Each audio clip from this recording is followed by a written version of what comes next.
का मंगल हो। नमस्कार। कई स्त्रियों की एक प्रकार शिकवा कहिए, शिकायत, केवल की शिकायत ही कहिए। शिकवा तो होती प्रेम में, शिकायत होती एक्चुअल जो हमें पीड़ा दे रही है, मानसिक तनाव दे रही है। कई स्त्रियों का ये कहना होता है कि ससुराल में हमारा कोई वजूद ही नहीं है, हमारी गरिमा को ध्यान नहीं रखता। सबसे पहले तो पति महोदय ऐसे हैं जो क्या कहते हैं, बराबर कह रखते तू मूर्ख हमारे यहाँ आ गई है, तेरे कुछ ज्ञान तो है नहीं। पढ़ी लिखी होने के बावजूद भी उसको बार बार ये कह के मूर्ख घोषित कर देते हैं। परिवार के अंदर हर चीज़ में उसकी कोई भी छोटी से बड़ी बात में उसकी सलाह नहीं ली जाती है। उसको क्या कहते हैं, अपने किसी रिश्तेदार से या अपनी देरानी जेठानी से मालूम पड़ता है, ननद से, जो भी कुछ मतलब ठीक है, परिवार के अन्य सदस्यों से मालूम पड़ता है ये फैसला लिया, ये काम हुआ, जो भी कुछ वगैरह वगैरह। पति कुछ बोल के राजी नहीं है, बस ठीक है अपने क्या कहते हैं, अपने खुदगर्जी के अंदर क्या कहते हैं उसको थोड़ा मीठा बोल लेगा। जैसे मेहमान आ गए, मेहमानों की सेवा करो जी, आपको इनका ये इंतज़ाम करना है, या घर के अंदर ये करना है, वो करना, फलाट, बस इससे ज़्यादा कुछ नहीं। और जब बच्चे बड़े होने लगते हैं तो उनके अंदर भी यही बातें दिमाग में डाल दी जाती है कि तुम्हारी माँ को तो कुछ नहीं मालूम है, एकदम मूर्ख है, ठीक है, ये तो वैसी है, कोई खास बात नहीं, ठीक है। बच्चों तुम्हें तो अपने हिसाब से, तुम मेरे हिसाब से तुम ट्रेंड हो। तो फिर बच्चे क्यों इज्जत करेंगे, आप इस बात पे गौर करिए। और क्यों ससुराल वाले उसकी इज्जत करेंगे। कई जगह ये होता, पति तो चाहता है, सारी बात है, लेकिन ससुराल वाले पूरी तरह उसके पीछे पड़े रहते हैं, उसको मूर्ख घोषित करने की चेष्टा करते हैं, उसको कोई हर चीज़ के अंदर शामिल नहीं किया जाता है, ठीक है ना। सबसे बड़ी समस्या ये भी आती है, अब ससुराल वाले में चाहे एक और दो जो प्रमुख हैं, वो आप इसको दोनों तरफ से किसी भी ढंग से लीजिए, लेकिन स्त्री की गति खराब है।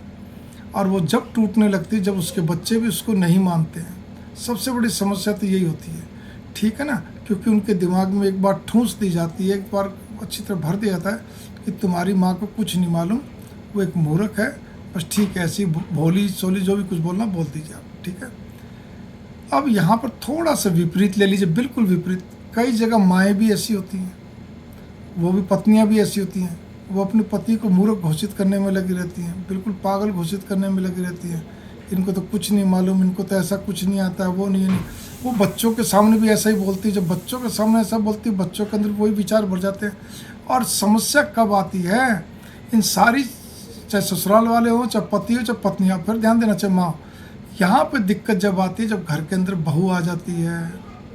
बहू आने के बाद फिर तो गति खराब होती है। जिसकी गति पहले मान लो पत्नी क्या कहते, पति गति खराब होती है, उसकी और ख़राब हो जाएगी, उसकी इज्जत दो कौड़ी की।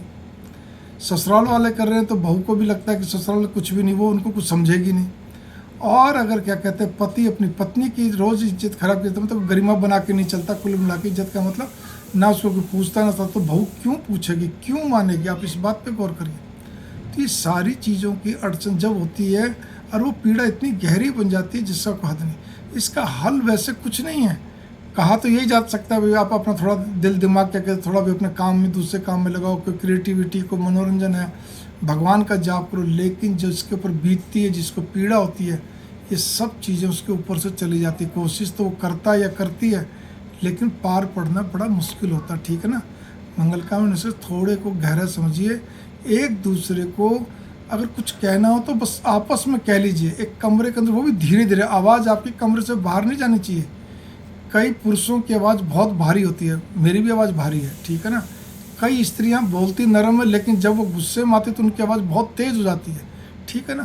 तो सवाल इस तीखी हो जाती है, तेज़ होती है। तो सवाल इस बात का ही है, आपस में कुछ कर लो बंद कमरे के अंदर। लेकिन घर से बाहर, कमरे से बाहर आपकी एक भी चीज़, बात बाहर नहीं जानी चाहिए, वरना बच्चों पर कुप्रभाव पड़ता है, विपरीत प्रभाव आने वाली बहुओं पड़ता है, इसी प्रकार से परिवार के अंदर ही पड़ता है। मंगल कामना, नमस्कार।